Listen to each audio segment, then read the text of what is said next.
찬양하시겠습니다. 사랑하는 주님, 이 시간 예배와 찬양으로서 주님 앞에 나아갑니다. 주님 홀로 높이 받아 주시옵소서. 지혜로 계시로 함께 하신 주님의 은혜에 감사드리며 예수 그리스도의 이름으로 기도드렸습니다.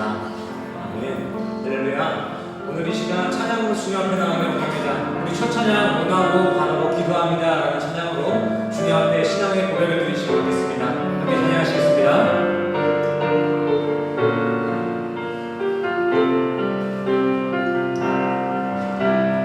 함께 찬양하시겠습니다. 이 세상을 살아가는 동안에 이 세상을 살아가는 동안에 나의 힘을 의지할 수 없으니 기도하고 낙심하지 말 것은 주께서 참 소망이 되시리라. 우리 2절로 찬양할까요? 주의 길을 걸어가는 동안에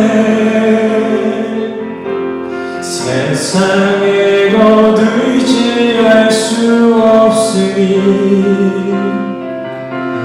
기도하고 낙심하지 말 것은 주께서 참 기쁨이 되시리라. 네, 하나님의 꿈이 나의 비전이 되고 예수님의 성품이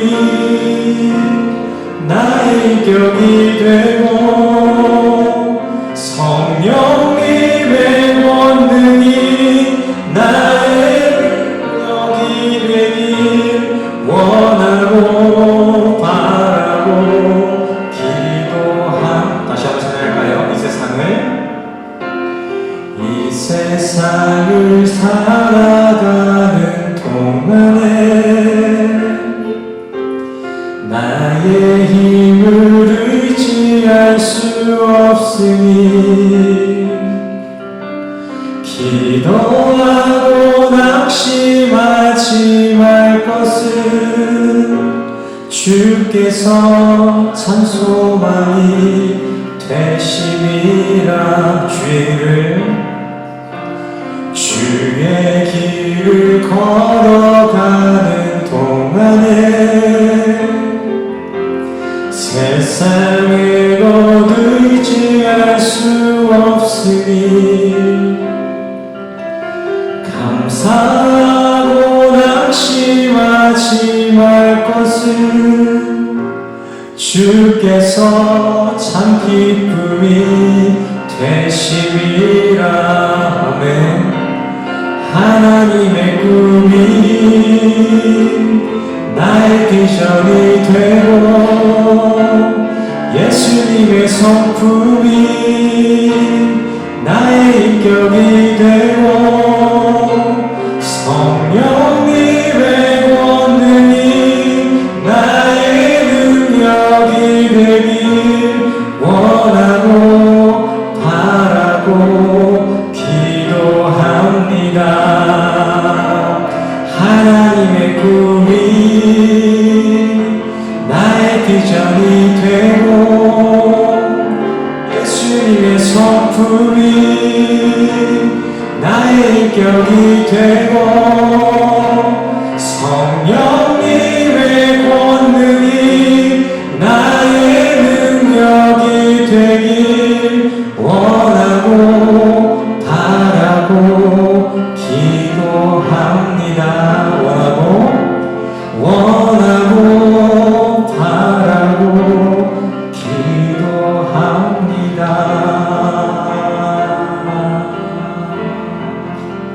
아멘. 찬양의 가사처럼 하나님의 꿈이 성도님들의 비전이 되고 또 하나님의 성품이 성도님들의 인격이 되고 또 성령님의 권능이 성도님들의 능력이 되기를 간절히 축원합니다. 우리 다음 찬양 함께 나가길 원합니다. 우리 다음 찬양은 목마른 내 영혼입니다. 우리 박수 치시면서 기쁨으로 함께 나갈까요? 함께 찬양하시겠습니다. 목마른 내 영혼. 목마른 내 영혼 주가 이미 허락한 그 귀한 영생수 주여 갈망합니다. 그 약속 따라서 힘써 간구하오니 오 주여 믿고 어서 들어주소서. 예수의 사랑 예수의 사랑 바다 물결같이 내게 임하니 영광의 물결에 온전히 쌓여서 내 영혼을 기쁨하여 2절입니다. 내게 약속한 금비 내려주시려 은혜의 저물을 건너편에 떠올라 그 귀한 징조가 내게 밝히고 있니 나 힘을 다하여 주께 간구하네. 예수의 사랑 예수의 사랑 바다 물결같이 내게 임하니 영광의 물결에 온전히 쌓여서 내 영혼의 기쁨 3절입니다.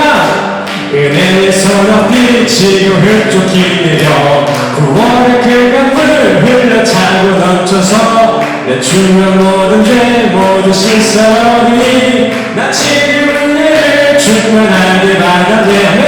예수의 사랑 예수의 사랑 바다 물결같이 내게 임하니 영광의 물결에 온전히 쌓여서 내 영혼의 기쁨할 예수의 사랑 예수의 사랑 예수의 사랑 바다 물결같이 내게 임하니 영광의 물결에 온전히 쌓여서 내 영혼의 마지막 사절을 찬양합시다. 그 차고 넘치는 주의 은혜의 물결 내게 만족합니다. 오 할렐루야요 주를 찬송해오니 기쁨이 항상 충만한 아멘. 예수의 사랑 예수의 사랑 바다 물결같이 내게 임하니 영광의 물결에 온전히 쌓여서 내 영혼의 기쁨 하려고도다. 아멘. 우리 시간 다시 한번 박수 치면서 내 영혼의 햇빛이니 함께 찬양합시다. 함께 찬양했습니다. 내 영혼의 햇빛이니 주 영광 찬란해. 이 세상 어떤 빛보다 이 빛 떠는 날에 주의 영광 빛난 광채 내게 비춰주시옵소서. 그 밝은 얼굴에 올 때 나의 영혼 길 2절입니다. 내 영혼에 노래 있으니 주 찬양합니다.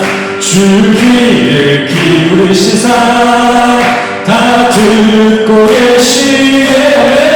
주의 영광 빛난 광채 내게 비춰주시옵소서.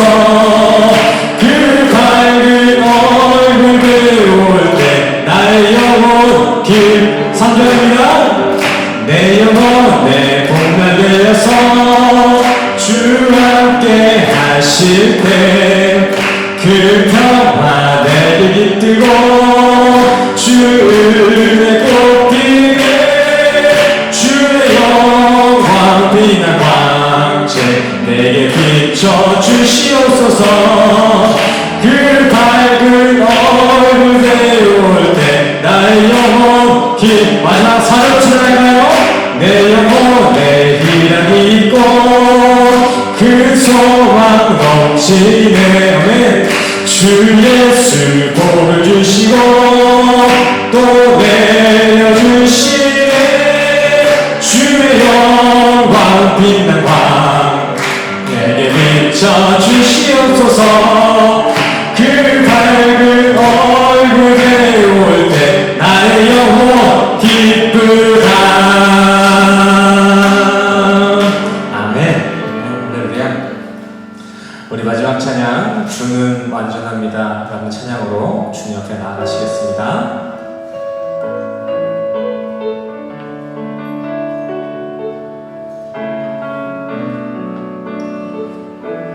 함께 고백하겠습니다. 주여 우린 연약합니다. 주여 우린 연약합니다. 맞습니다. 우리 오늘을 힘겨워합니다. 주 뜻 이루며 살기에 부족합니다. 우린 연약합니다. 주여, 우린 오늘도 넘어집니다. 주여, 우린 넘어집니다. 오늘 하루 또 실수합니다. 주의 긍휼을 구하는 죄인입니다. 우리 주만 바라봅니다.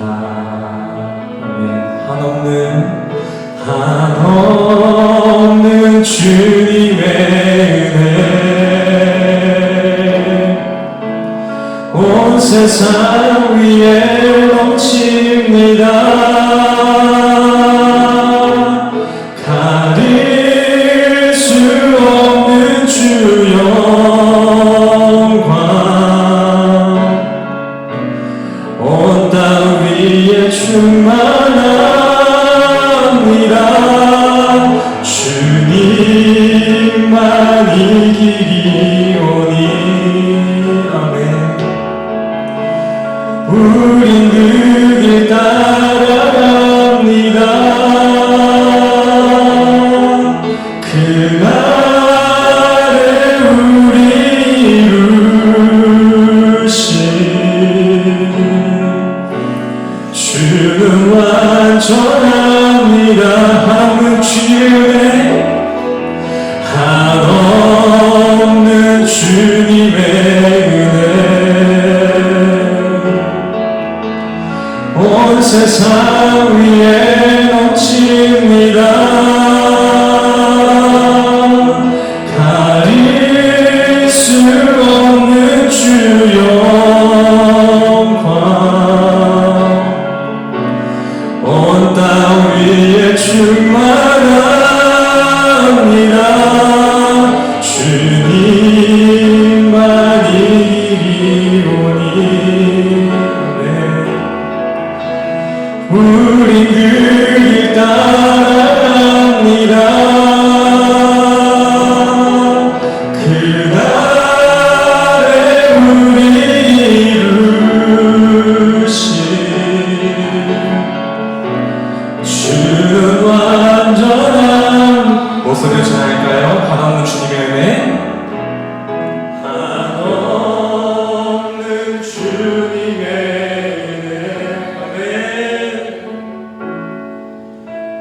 온 세상 위에 넘칩니다.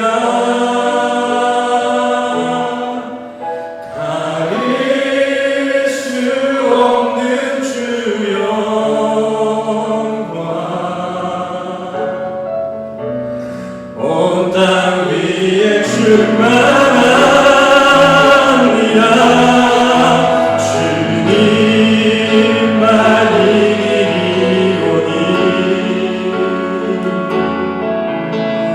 우린 그 길 따라갑니다.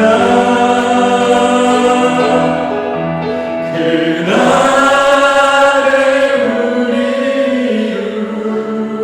이루신 주는 완전합니다. 그날에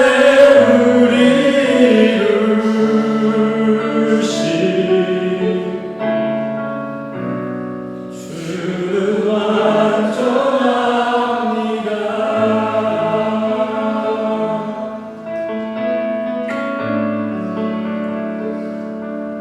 아멘. 우리 시간은 예배를 위해 김성민 성도님 나오셔서 대표로 기도해 주시겠습니다. 사랑과 은혜가 풍성하신 하나님 아버지, 오늘 귀한 예배의 자리에 우리를 불러주시고 한 명의 예배자로 세워주시니 참으로 감사합니다. 오늘 거룩하신 성전에 모여 주님의 이름을 찬양할 때 우리 우리 마음에 기쁨이 가득하게 하시고 예배를 통하여 한 주를 살아갈 힘과 능력을 얻게 하여 주시옵소서. 한 주간 우리의 연약했던 모습을 고백합니다. 순간의 화를 느끼지 못하고 성을 내며 품어주지 못했던 우리의 모습을 용서하시고 허물로 덮어주시고 사랑으로 용서하는 자가 되게 하여 주시옵소서. 성도들의 삶을 위하여 기도합니다. 때를 따라 도우시며 채우시는 하나님의 손길을 경험하게 하시고 마르지 않는 축복을 누리게 하여 주시옵소서. 지난 한 주간 세상 속에서 고군분투하며 살아온 성도들을 위로하여 주시기를 원합니다. 세상을 사랑하며 상처받은 마음을 만져주시고 치유하시고 회복시키시는 하나님의 능력이 우리 삶 가운데 나타나도록 축복하여 주시옵소서. 사랑하는 다음 세대를 위하여 기도합니다. 은혜 위에 은혜를 더하여 주시고 세상 사람들이 알 수도 경험할 수도 없는 예수 그리스도의 은혜를 누리는 우리의 다음 세대가 되게 하여 주시옵소서. 어렸을 때부터 하나님을 아는 지식이 충만하게 하시고 알므로 끝내는 것이 아니라 삶의 체험으로 지금을 만나게 하시고 그리하여 그 마음 가운데 예수 십자가의 복음이 확고하게 자리 잡을 수 있도록 축복하여 주시옵소서. 말씀하시는 담임 목사님을 위해 기도합니다. 맡겨진 일을 감당하실 때 부족함 없게 하시고 피곤치 않게 하시고 은혜를 받아 그 입술의 은혜의 말씀이 우리 새 생명 성도들에게 전달되기를 기도드립니다. 오늘도 끝없는 은혜로 우리를 가득 채워주실 줄 믿사오며 예수 그리스도 이름으로 기도드립니다. 아멘. 우리 시간 함께 묵상하시겠습니다. 여호와는 나의 목자시니 내가 부족함이 없으리로다. 그가 나를 푸른 초장에 누이시며 쉼하는 물가로 인도하시도다. 내 영혼을 소생시키시고 자기를 위하여 의의 길로 인도하시도다. 내가 사망의 음침한 골짜기로 다닐지라도 해를 두려워하지 않을 것은 주께서 나와 함께 하십니다. 주의 지팡이와 막대기가 나를 안위하시나이다. 주께서 내 원수의 목전에서 내게 상을 베푸시고 기름으로 내 머리에 바르셨으니 내 잔이 넘치나이다. 나의 평생의 선하심과 인자하심이 정녕 나를 따르니 내가 여호와의 집에 영원히 거리로다. 아멘. 우리 시간 다 같이 일어나셔서 사도신경으로 신앙 고백하며 나가시겠습니다. 다 같이 일어나셔서 사도신경 함께 고백하시겠습니다. 전능하사 천지를 만드신 하나님 아버지를 내가 믿사오며 그 외아들 우리 주 예수 그리스도를 믿사오니 이는 성령으로 잉태하사 동정녀 마리아를 낳으시고 본디오 빌라도에게 고난을 받으사 십자가에 못 박혀 죽으시고 장사한 지 사흘 만에 죽은 자 가운데서 다시 살아나시며 하늘에 오르사 전능하신 하나님 우편에 앉아 계시다가 저리로서 산 자와 죽은 자를 심판하러 오시리라. 성령을 믿사오며 거룩한 공예와 성도가 서로 고통하는 것과 죄를 사하여 주시는 것과 몸이 다시 사는 것과 영원히 사는 것을 믿사옵나이다. 아멘. 모두 참석해 주시길 바랍니다.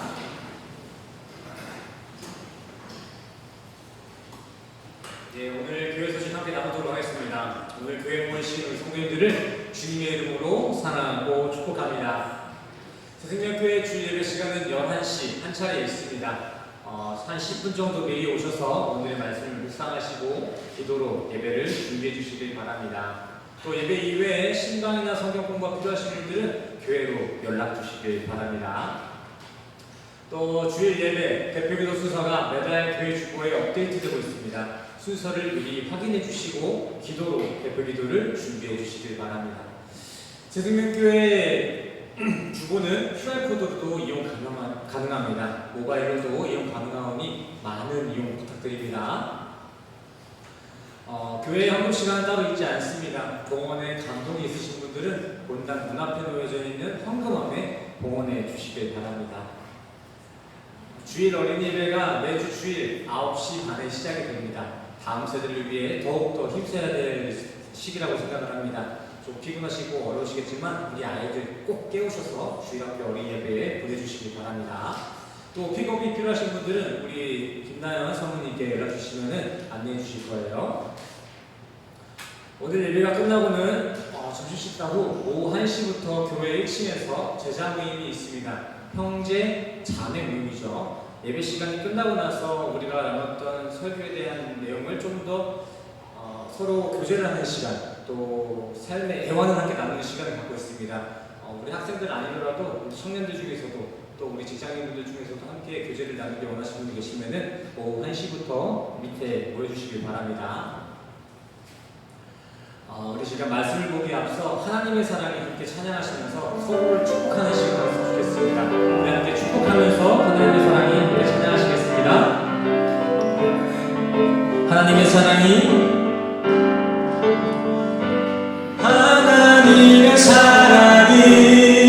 당신의 삶 가운데 가득하기를 축복합니다. 하나님의 은혜가 우리 가운데 가득하길 다시 한번 찬양할까요? 하나님의 사랑이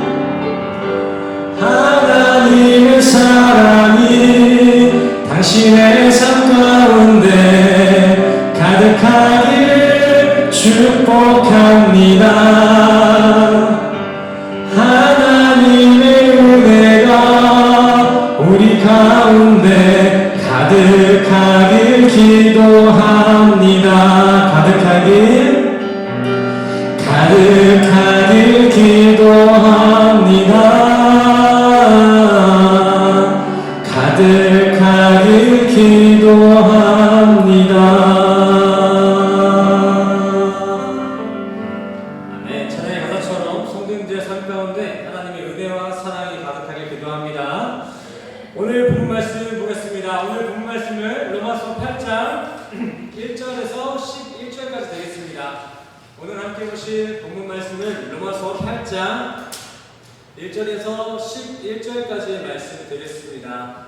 우리 말씀이 조금 길죠? 제가 먼저 읽고 우리 성도님들이 읽고 이렇게 교독하며 나가시겠습니다. 1절 제가 먼저 읽겠습니다.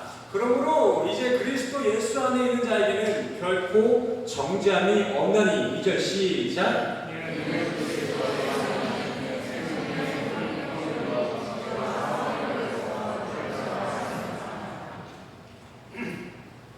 율법이 육신을 말미암아 연약하여 할 수 없는 그것을 하나님은 하시나니 곧 죄로 말미암아 자기 아들을 죄 있는 육신의 모양으로 보내어 육신의 죄를 정하사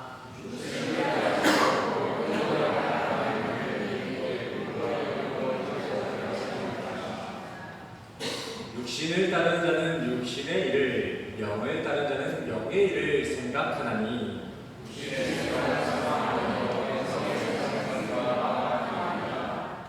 육신의 생각은 하나님과 원수가 되나니 이는 하나님의 법에 불복하지 아니할 뿐 아니라 할 수도 없습니다.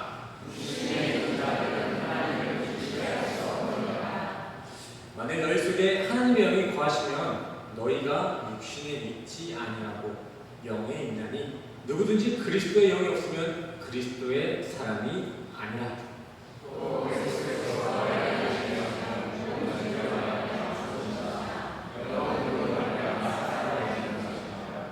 우리 11절은 같이 합독하시겠습니다. 11절 시작. 예수를 죽은 자 가운데서 살리신 이의 영이 너희 안에 거하시면 그리스도 예수를 죽은 자 가운데서 살리시니가 너희 안에 거하시는 그 영으로 말미암아 너희 죽은 몸도 살리리라. 아멘. 아멘. 우리 1절과 2절만 다시 한번 읽어볼까요? 1절과 2절.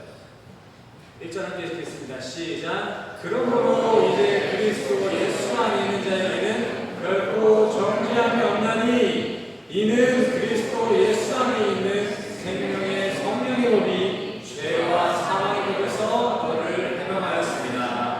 아멘. 아멘. 할렐루야. 오늘도 이렇게 말씀을 듣고자 이 자리에 모이신 우리 성도님들을 주님의 이름으로 환영하고 축복합니다. 우리 옆 사람과도 인사하시면 좋겠습니다. 주님의 이름으로 환영하고 축복합니다.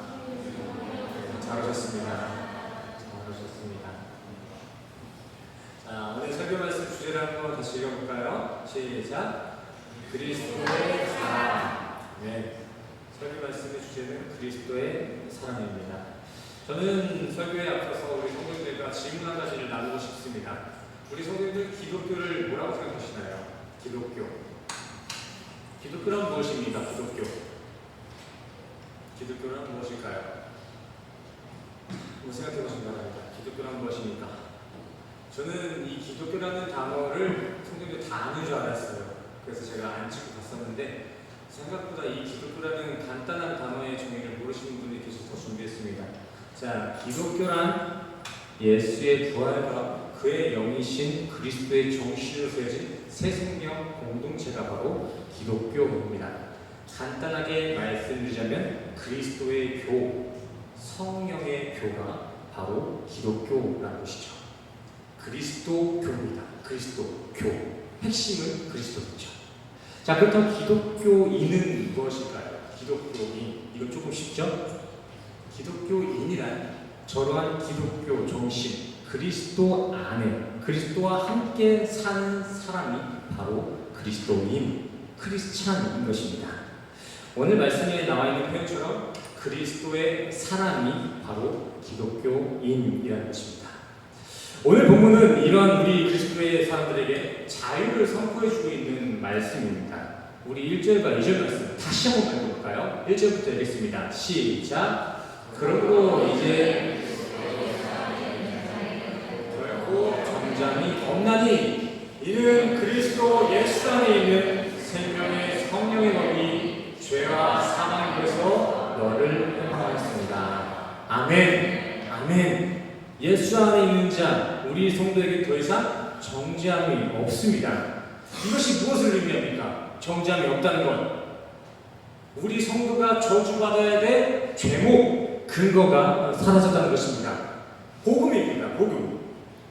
창세기 3장 말씀을 보시면 본래 우리 인간은 아담의 DNA를 수여받아 그의 최후는 지옥일 수밖에 없는 불행한 존재였습니다. 우리는 우리 외모가 잘났고 못났고 행품, 성품이 착하고 나쁘고를 떠나서 그냥 인간으로 태어난 이상 그 인간은 지옥에 갈 수밖에 없는 불행한 존재였다는 것입니다. 하지만 오늘날 바울은 이렇게 말씀하십니다. 예수 안에 있는 자에게 결코 정죄함이 없나니. 성도님들이 저주받아야 될 이유, 그 죄목이 모두 소멸됐다는 것입니다.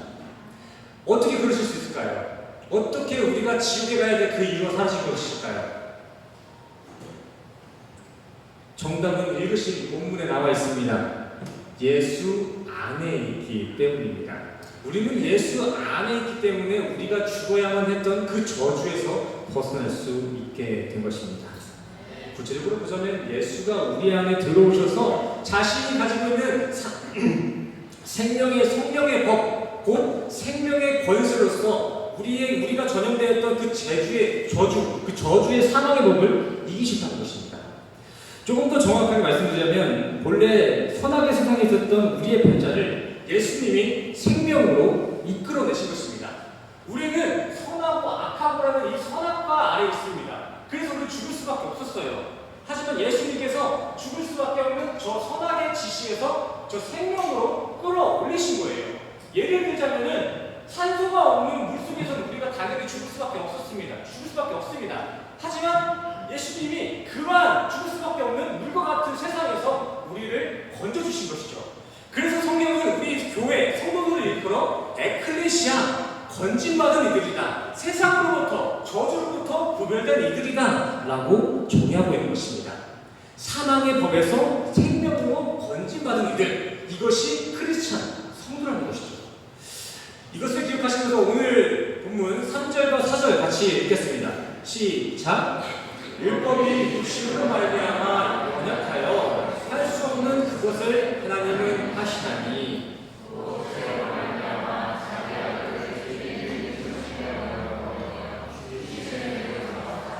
육신을 따르지 않고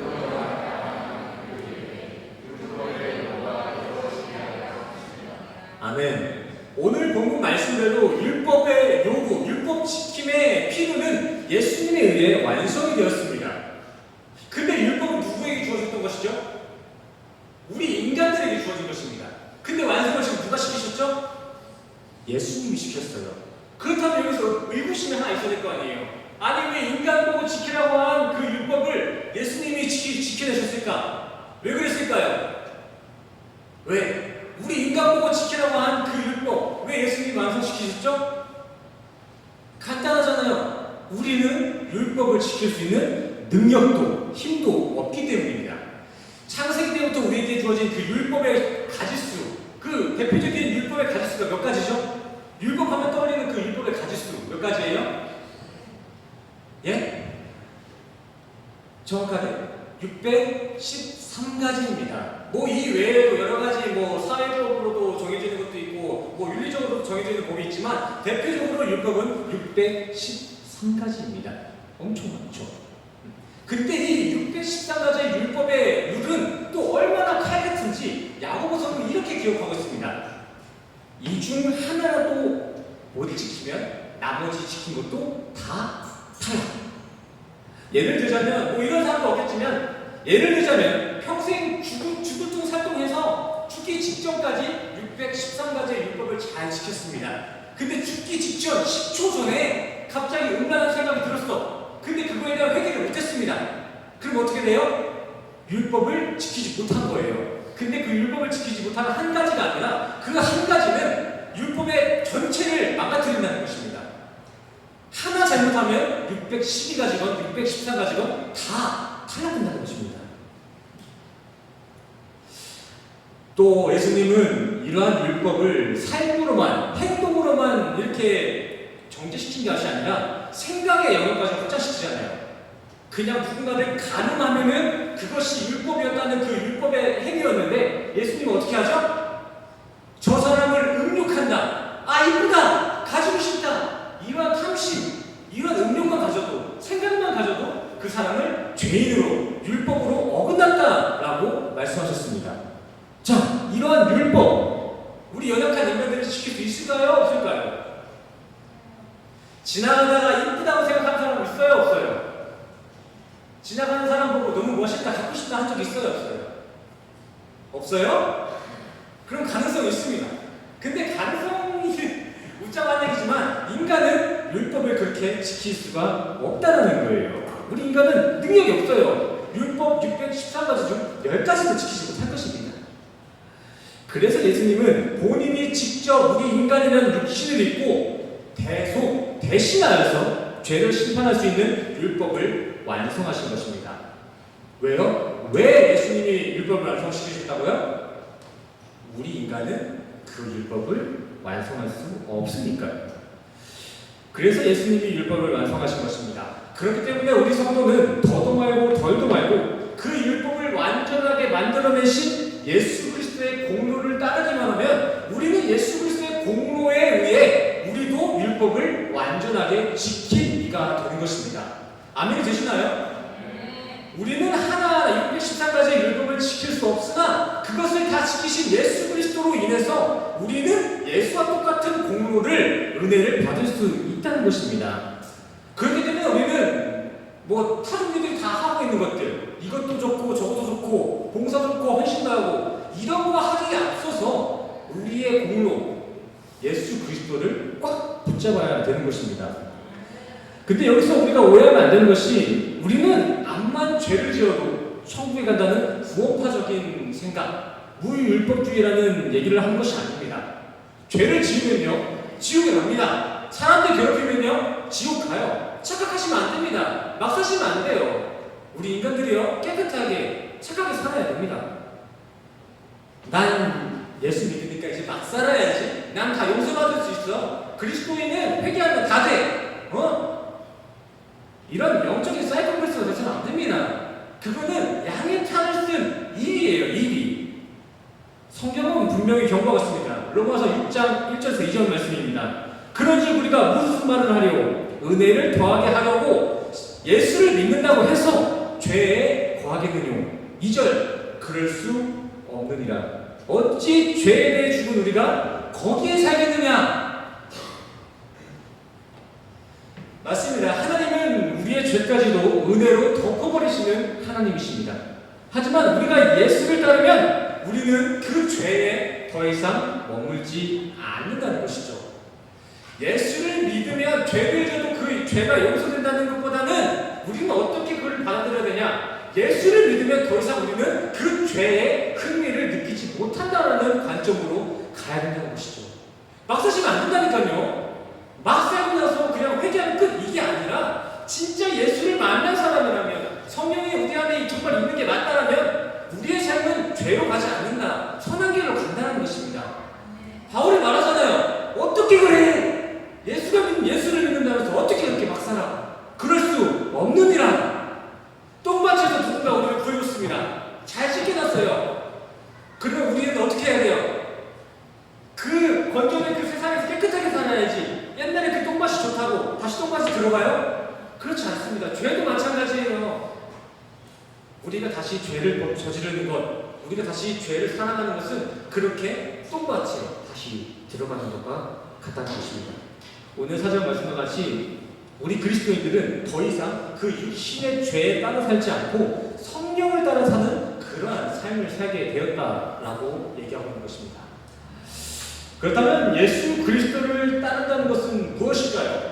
예수를 따르기만 하면 그 613가지의 율법을 다 완성시킬 수 있다라고 말하고 있는데, 예수를 따른다는 것은 무엇을 의미하는 것일까요? 예수를 따른다. 예수를 따른다. 누가복음 9장 23절에서는 아주 정확하게 나와 있죠. 예수를 따른다는 것은 되려 나의 육신의 정욕을 내쫓고 예수 그리스도를 우리 마음에 모시는 것입니다. 이것이 예수를 따르는 길이에요. 그래서 빌립보서에서 보시면 바울은 신앙생활을 하는데 임하는 데 있어서 다른 무엇보다 예수의 마음을 품는 것을 강조하고 있는 것입니다.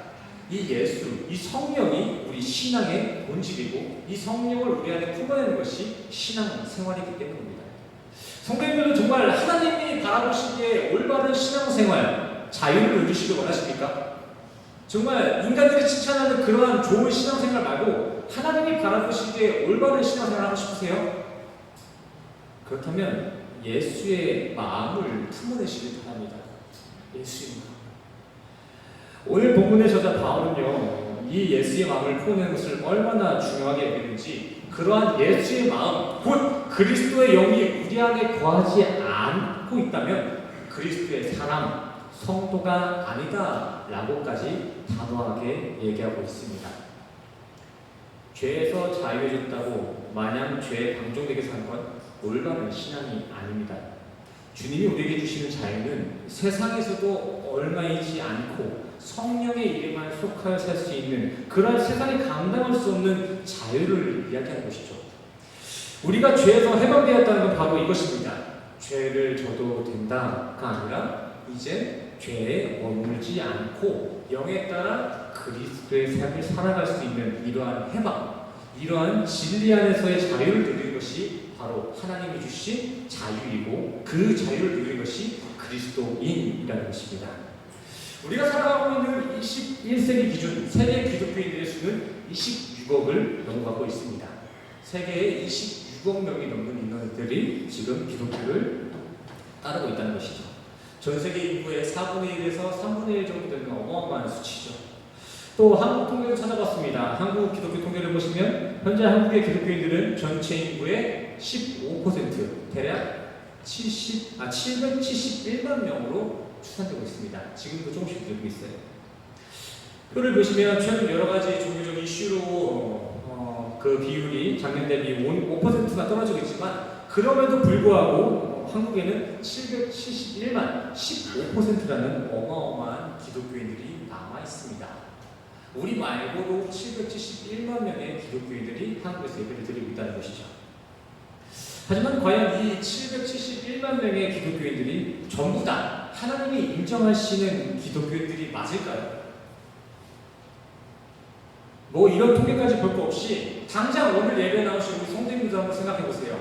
오늘 이 자리에 나오신 성도님들 모두가 하나님이 인정하시는 예배자가 맞을까요? 여기 나오신 모두가 하나님이 바라봤을 때 쟤는 그리스도의 사람이다, 이렇게 인정받을 수 있을까요? 제가 하고 싶은 말은 그냥 예배에 출석한다는 것 자체가 그리스도의 사람이 될 수 있는 요건은 아니라는 것입니다. 괜히 겁을 주려고 겁박하려는 것이 아니라 한번 진지하게 고민해 봤으면 좋겠습니다. 마태복음 22장의 말씀을 보시면요, 예수님께서는 부른 자들은 많으나 택함 입은 이들은 적다라고 분명히 말씀하고 계십니다. 이렇게 교회에 남아있는 사람들이 많습니다. 세계적으로도 26명이 되고 26억 명이 되고 또 한국에서도 71만이 됩니다. 우리 교회도 이제 한 50명이 되는 것 같아요. 근데 그 가운데서 진짜 택함을 입은 자는 적다는 거예요. 누군가는 교회에 나오고 나서 지옥 간다는 거겠죠? 성도님들은 근데 나는 천국에 갈 수 있겠지, 나는 하나님 바라봤을 때 그리스도의 사람이겠지 라는 생각을 가지고 여기 앉아 계신 거잖아요. 그렇죠? 그렇다면 묻고 싶습니다. 성도님이 도대체 무슨 기준으로 자기가 이 5, 60명 되는 인원 중에 진짜 그리스도의 사람이다 라고 자부하고 계신가요? 무엇을 가지고 난 진짜야 라고 자부하고 계세요? 오늘 본문은 말하고 있습니다. 그리스도의 영이 거하지 않으면 그건 그리스도의 사람이 아니다. 크리스찬이 아니다. 예배는 드리러 왔어도 진짜 천국 갈 성도는 아니다.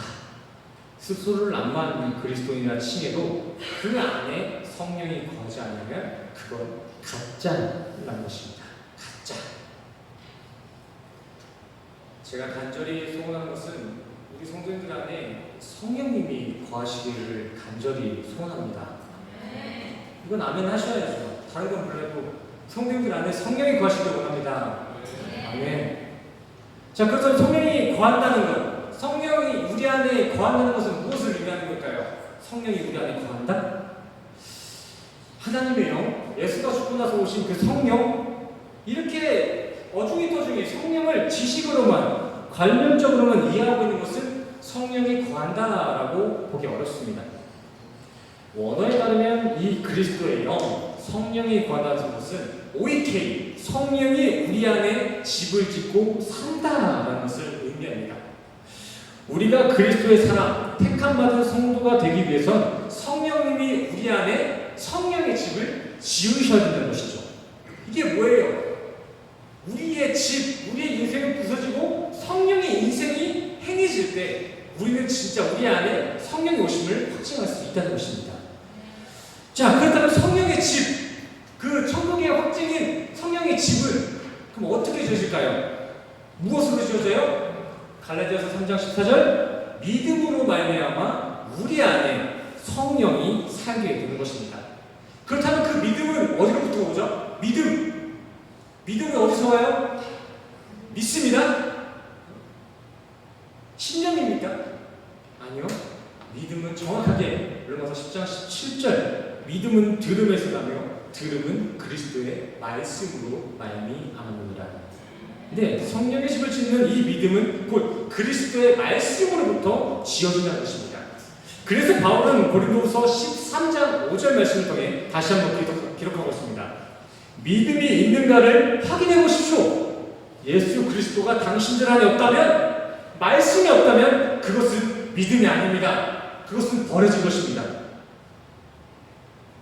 믿음 또한 우리 인간이 만들 수 있는 것이 아니라 믿음의 대상이신 하나님의 신실한 관계, 우리 안에 신실하게 일하시는 그리스도의 일하심이 바로 믿음이라는 것입니다.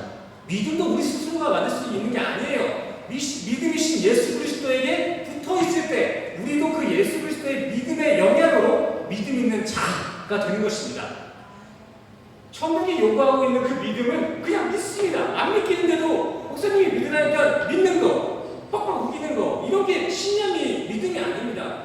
믿음은 우리가 만들어낼 수 있는 것이 아니라 믿음을 완성시킨 예수 그리스도와 함께 동행하는 겁니다. 동행하는 거. 이해가 되시나요?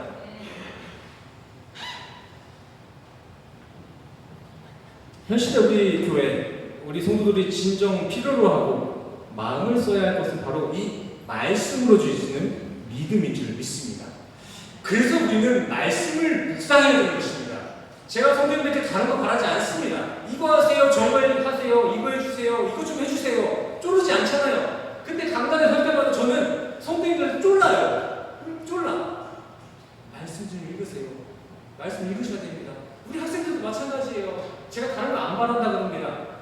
좀 읽어라. 말씀 좀 읽어라. 왜요? 믿음, 성령, 그거 다 말씀으로 도는 것이니까요. 하지만 정작 우리의 삶은 어때요?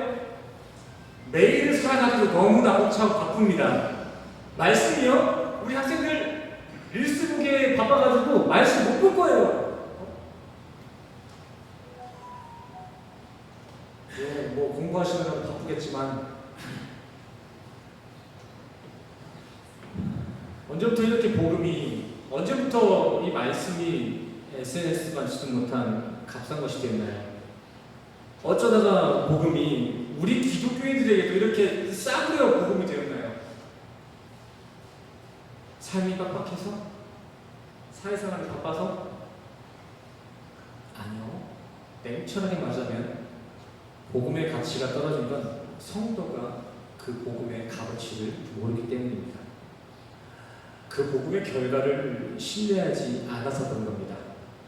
조금 더 쉽게 말씀드리자면 진짜 천국이 있는가? 진짜 지옥이 있는가?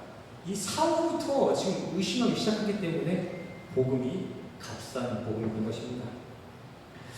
아니, 때로는 제가 볼 때는 요즘 사람들은 죽음이라는 거 자체를 좀 부정하시는 것 같아요.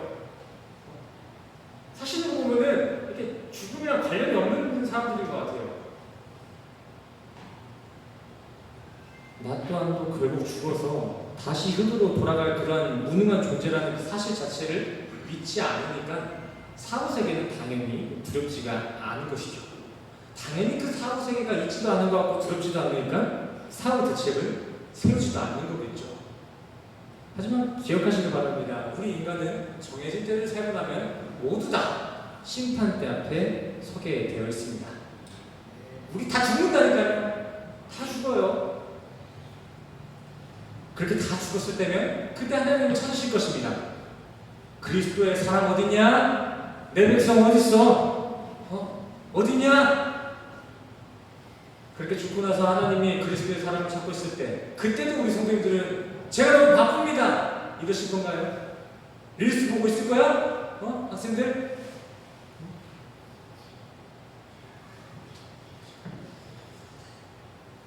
제발 그러지 마시기 바랍니다. 바빠서 신앙생활을 못한다, 분주해서 공부하느라 사회생활하느라 말씀을 못 본다? 그 말은 조금 제가 좀 시니컬하게 말씀드리자면 나는 바빠서 지옥 갈랍니다. 나는 돈 버느라 지옥 가서 괜찮습니다. 그랑 똑같은 거예요. 죄송합니다. 근데 성경이 그렇게 말하고 있습니다. 진짜 거짓말하면 안 되잖아요, 강당에 서서. 근데 진짜 그래요. 말씀이 없으면 성령이 있을 수가 없고, 성령이 없으면 우리의 사회에는 천국이 있을 수가 없습니다. 물어보고 싶습니다. 왜들 그렇게 바쁘게 사시는지요? 왜들 그렇게 바쁘게 사세요? 잘 먹고 잘 살라고요? 개인적으로 추천하는데 조금 덜 먹고 신앙생활에 시간을 투자하시기 바랍니다. 뭐 그렇다고 해서 뭐 먹을 게 없어서 그렇게 열심히 사시는 건 아니잖아요. 그렇죠? 그렇다고 해서 그렇게 뭐 열심히 살지 말아라라는 취지가 아닙니다. 열심히 살 때 우리는 하나님을 알기보다 세상을 알기를 먼저 해서는 안 된다라는 것을 말씀드리고 싶은 것입니다. 마태복음에 예수님께서 말씀하시잖아요. 니들이 천하를 다 얻고 그 목숨을 잃어버리면 무슨 일이냐? 너네 그렇게 돈 잔뜩 모아갖고 내일 죽으면 어떡할래? 그 돈 가져갈 거야? 그 여자친구, 그 멋있는 남자친구 데려갈 거야? 그 대학 그 이력 다 가져갈 거야? 사업도 가져갈 거야? 제가 하는 말이 아니라 성경이 그렇게 얘기하는 겁니다. 그렇게 그들이 원하는 잘 갖고 있다가 내가 너희들 내일 그 데려갈 건데 그거 어떡할래? 물어보는 것입니다. 스스로에게 한번 물어보십시오. 내가 지금 왜 살지? 나는 이대로 죽어도 내가 하늘에 가져갈 수 있는 그 양식이 있을까? 라는 이런 진지한 고민 좀 한번 해보셨으면 좋겠습니다. 여기가 끝이 아니라니까요. 여기가 끝이 아니에요. 더 깊고 진한 오래 살아봐야 살 수 있는 그 한 백 년 인생의 끝이 아니라 그 한 백 년이 끝나면 그 영원이라는 영원한 시간이 펼쳐집니다. 우리는 이 한 백 년 동안 그 영원 준비하며 살아야 돼요, 영혼을. 너무 바쁘게 살지 마세요. 너무 바쁘게 살지 마세요. 디모데전서 5장 6절 말씀을 보시면요, 향락, 일락을 좋아하는 자는 살았으나 죽은 자다라는 구절이 있습니다. 여기서 나와 있는 향락을 조금 해석해 보자면 그것은 그냥 유흥을 즐기는 그러한 향락만을 이야기하는 것이 아닙니다. 여기서 나와 있는 이 향락은 하나님이 아닌 세상의 풍조에 희노애락을 맞춰놓은 상태, 그 사르스, 인간의 죄성 전체를 이야기하는 것이 향락입니다. 세상에만 눈이 팔려있는 그런 인생은 살았으나 죽었다라는 것이죠. 그렇게 인간의 욕망대로만, 그렇게 세상 성공했다는 야망대로만 사는 그러한 향락의 인생은 잠깐 살아있지만 결국 영원히 죽을 존재라는 것입니다. 아멘 드시나요? 네. 그래서 우리는 신앙생활 하는 겁니다. 그래서 한 목사님이 이런 예를 드시더라고요. 횟집에 수족관 있잖아요. 그 수족관에 살고 있는 그 물고기가 살고 있습니다. 근데 그 물고기가 진짜 살고 있는 건가요? 횟집에 수족관에 있는 그 물고기 살았지만 죽은 것과 다를 바 없는 물고기입니다. 우리도 마찬가지잖아요. 우리는 그 수족관에서 벗어나야 됩니다. 우리는 여기서, 이 땅에서, 선과 악으로만 구별되어 있는 이 땅에서 유토피아를 만들자고 애를 쓰면 안 됩니다. 육신의 생각, 우리의 마음이 저 세상에만 머물러 있다가 사망입니다. 우리는 저 생명이 있는 곳으로 건진받아 올라가야지 이 땅에서 천국을 만들려고 하면 안 된다는 것입니다. 저는 뽀락이라는 지역에 살아요. 잘 아실지 모르겠지만 뽀락이라는 지역에 사는데 그 중에 그 돼지농장 근처에 살아요. 예전에는 돼지 냄새가 많이 심했는데 요즘 냄새가 심하지 않습니다. 어쨌든 제가 그 돼지농장 근처에 살고 있는데 그래서 가끔 교회 나온다고 나름 출근한다고 나오다 보면은 그 길가에 돼지들이 이렇게 트럭에 실리는 장면을 봅니다. 농장이 있는데 그 농장에서 직접 그 차가 들어가서 이렇게 그 돼지들을 실어오는 게 아니라 그 돼지 농장을 가리고 있는 커다란 벽이 있는데 그 벽에 한 저 방만한 구멍이 뚫려 있어요. 한 요만한 구멍이 있는데 요 구멍으로 돼지들이 꾸역꾸역 끓으면서 막 이렇게 나와요. 근데 이 돼지들이 그 농장에서 얼마나 잘 드셨는지 등치가 이렇게 성인 남자 둘보다 훨씬 커다랍니다. 저는 몰랐는데 그 돼지가 이렇게 일어서 다니면은 아마 공보다 더 클 것 같아요. 너무 과장한지 모르겠지만 한 공만한 것 같아요. 제가 봤을 때는. 정말 그 안에서 아주 잘 먹고 잘 산 것 같더라고요. 근데 그 농장에서는 그렇게 돼지가 잘 먹어서 살이 오를 때 트럭에 실는다고 얘기하더라고요. 농장은 그 돼지가 이뻐서 잘 먹여 키운 것이 아니라 빨리 갖다 팔려고, 좀 잔인하게 얘기하면 빨리 죽이려고 잘 먹였다는 것입니다. 저는 이 세상이 그렇게 보입니다. 그저 농장이 주는 대로 잘 먹고 잘 사는 데 만족하다가 트럭에 실려서 도축당하러 나가는 그 돼지들의 모습은 마치 결국 멸망할 이 땅에서 세상 배를 배불리며 그 세상 배에만 만족하며 살다가 장차 지옥에 빨리 끌려가는 그러한 모습을 보곤 합니다. 이 썩어질 이 세상을 탈피하지 않고 그저 썩어질 양식으로 썩을 육으로만 살찌우는 이러한 돼지 같은 모습, 이게 예수 없이 사는 세상 이방인들의 모습이 아닐까요? 제가 너무 인간의 경험성을 무시했나요? 그래도 돼지는 심했다? 아니요. 성경도 이와 같이 말하고 있습니다. 하나님의 영, 성령이 없는 우리 인간은 이성 없는 짐승과 같다. 돼지는 먹을 수라도 있습니다. 근데 에스겔서에 따르면은 성령이 없는 우리 인간은 시체다라고 비교하고 있습니다. 시체, 죽은 시체, 돼지, 이성 없는 짐승. 이게 예수를 만나지 못한 우리 인간의 영적 실존이라는 것입니다. 하지만 성도의 영적 실존은 어떻습니까? 성도의 영적 실존, 예수를 만난 우리 인간들의 영적인 실존, 몸은 죽지만 영은 살아있는 존재가 바로 성도입니다. 육체로는 똑같이 끝을 맞이하겠지만 우리의 영, 우리의 영혼은 예수의 의로 말미암은 생명으로 다시 살아나게 될 것입니다. 진리는 심오하면서도 심플한 것입니다. 우리 인간은 우리 안에 성령을 담아내지 못하면 이성 없는 돼지, 짐승과도 같지만 우리 인생의 성령을 보시면 그 인생은 겉모습이 어떠한지 영원한 천국이 약속된다는 것입니다. 그렇다면 우리는 예수를 붙잡아야 할까요? 세상의 양식을 구해야 할까요? 진리는 심플하다고 말씀드렸잖아요. 그렇다면 우리는 예수를 붙잡아야 될까요? 세상의 양식을 구해야 될까요? 당연히 우리는 무엇보다 예수를 먼저 붙잡아야 하는 것입니다. 아멘이 안 되시나요? 네, 안 되세요? 됐으면 좋겠는데 되지 말고 천국이 됐으면 좋겠습니다. 성도님들, 제가 너무 날카롭게 얘기한다고 너무 힘들어하지 마세요. 아니 물론 힘들 수도 있어요. 근데 그 힘듦이 쓸모없는 힘듦이 아닙니다. 우리 성도님들 안에 있는 그 악한 것들이 전부 다 잘려나가는 그 고통이에요.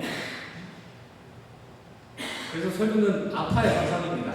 설교 듣고 기분 좋게 돌아가는 날도 있어야겠지만 항상 그래서는 안 돼요. 왜요? 성경이 말하는 삶이랑 우리의 삶은 정반대인데 어떻게 설교 시간이 항상 즐거울 수만 있어? 그렇죠? 아니에요? 항상 즐거운 거는 뭐가 잘못된 거예요. 성경이 잘못됐든 설교자가 잘못됐든 설교는 항상 재밌을 수가 없습니다. 재미를 떠나서 아파야 할 때가 있는 거예요. 왜요? 이대로 살다가 죽거든요. 죄송해요. 11절 말씀에서도 말합니다. 성령이 거하시면 하나님은 죽은 이들까지도 살리시리라. 성령님께 묻고 싶습니다. 성도님들 살고 싶으신가요? 네. 성도님들 천국 가고 싶으세요? 네. 예수를 붙잡으시기 바랍니다. 네. 성도님들 돼지로 살기 싫으시죠? 시체 되기 싫으시죠? 간단해요. 예수를 붙잡으시면 됩니다. 예수를 어떻게 붙잡아요? 요한복음 1장 1절 말씀이신 하나님이신 예수님 말씀을 붙잡으면 우리는 성령을 내주할 수 있는 거예요. 그 성령을 붙잡으면 우리는 천국을 꿈꿀 수 있는 것이고요. 이거 말고 제가 뭘 또 다른 얘기를 해드릴까요? 그리고 또 성경을 암만 뒤져보고 성경을 아무리 요약해봐도 답은 이거 하나예요. 뭐 어떻게 살고 어떻게 지내면 의인이 된다 이런 말이 없습니다. 그냥 이렇게만 나와요. 의인은 없는데 하나도 없습니다.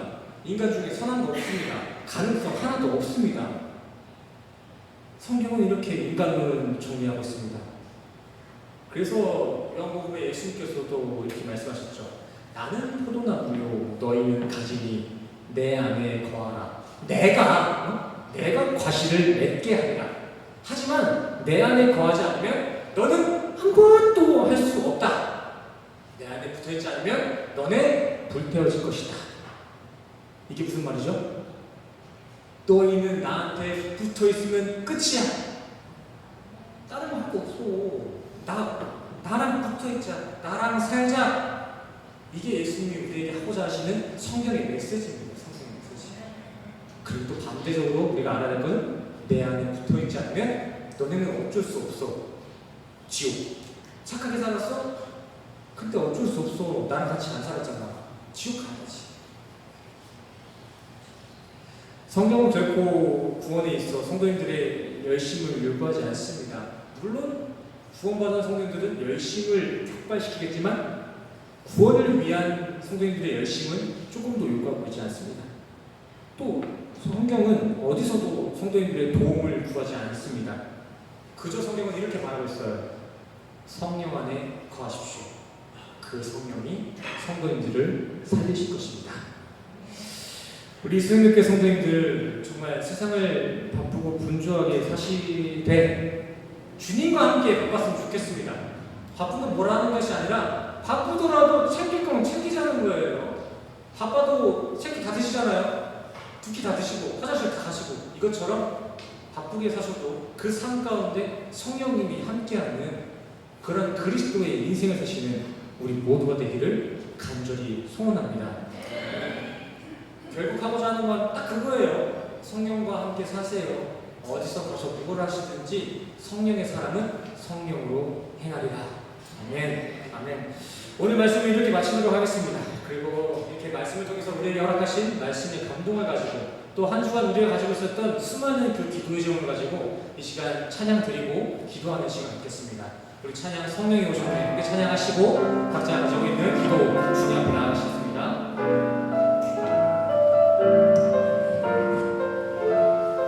이러한 우리의 연약한 인생 가운데서도 성령이 오셨습니다. 감사하는 마음으로 찬양합시다.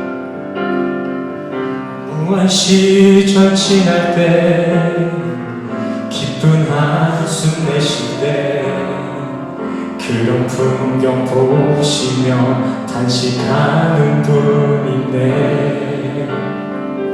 고와 같이 너희를 버려두지 않으리 내가 너희와 영원히 함께하리라. 2절을 찬양할까요? 억눌린 자 갇힌 자 자유함이 없는 자 피난처가 되시는 성령님 계시네. 아멘. 주의 영이 계신 곳에 잠자유가 있다네. 아멘. 진리의 영이신 성령이오. 아멘. 믿음으로 나아갑시다. 성령이 오셨네. 성령이 오셨네. 성령이 오셨네. 내 주에 보내신 성령이 오셨네. 우리 인생 가운데 친히 찾아오셔서 그 나라 꿈꾸게 우리 시간 다시 한번 간절한 찬양합시다. 성령이 오셨네. 할렐루야. 성령이 오셨네. 성령이 오셨네. 내 주에 보내신 성령이 오셨네. 우리 인생 가운데 친히 찾아오셔서 그 나라 꿈꾸게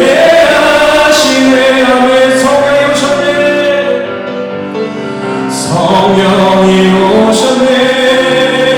성령이 오셨네.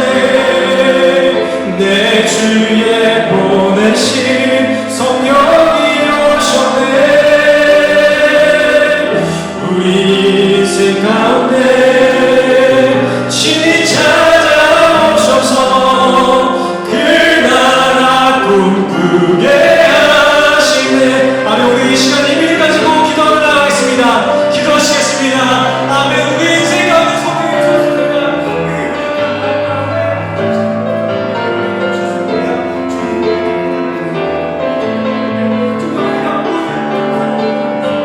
이미 우리 마음 가운데 성령이 오셨네. 세상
계시기에 우리의 삶에 천국의 소망으로 있는 줄 믿습니다.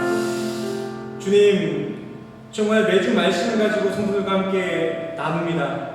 그때마다 느끼지만 정말 우리는 아무것도 할 수도 없는 무능한 존재임을 다시 한번 깨닫습니다. 그래서 주님, 우리는 더욱이 다시 한번 주님을 붙잡습니다. 주님, 연약한 우리를 긍휼히 여기시고 성령으로 함께 하셔서 우리 성도들이 세상 흥하게 빠지지 않게 하시고, 또 세상 속에서도 세상의 성공보다는 영예의 부활을 꿈꾸며 살아가는 우리 모두가 될 수 있도록 주님 도우시고 주님 인도하여 주시옵소서. 이 시간 주님 앞에 봉헌하는 이들이 있습니다. 헌금은 기부도 아닙니다. 더욱이 헌금은 동량도 아닙니다.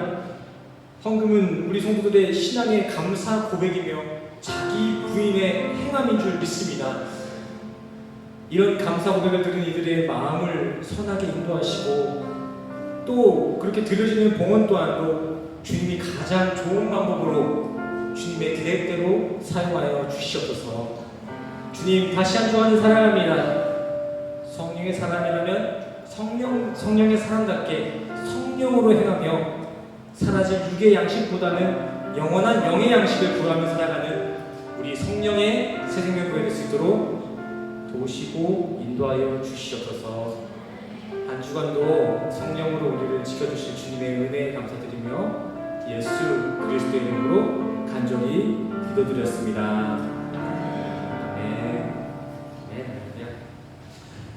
네, 우리 이 시간 다 같이 잠시 일어나셔서 기대 찬양 함께 찬양하시고 함께 축도로 나아가는 시간 갖겠습니다. 먼저 기대 찬양 함께 찬양하시겠습니다.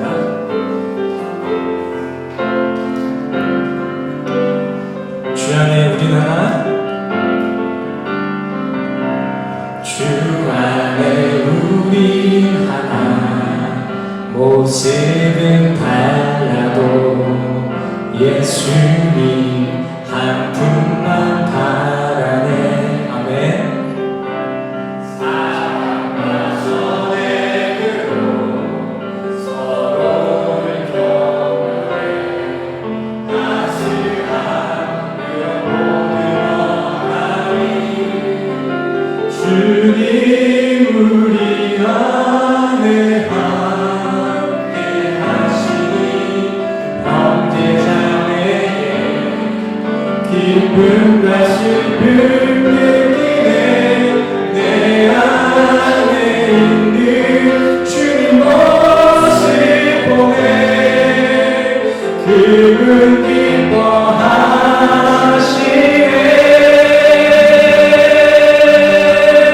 아멘. 주님 우리를 통하여서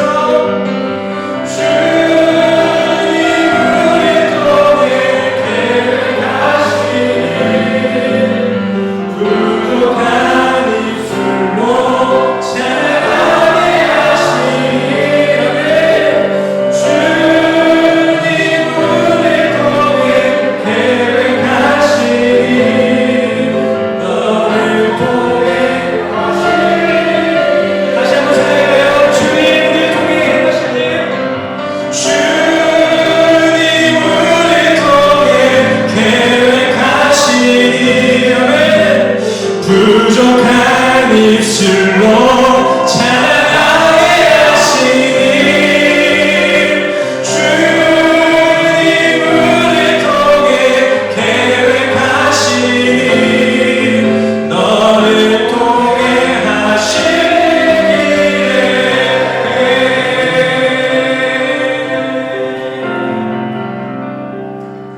아멘. 우리 이 시간 다 같이 가슴에 손을 얹고 가슴에 손을 얹으시고 함께 축도하며 나아가시겠습니다. 축도하시겠습니다.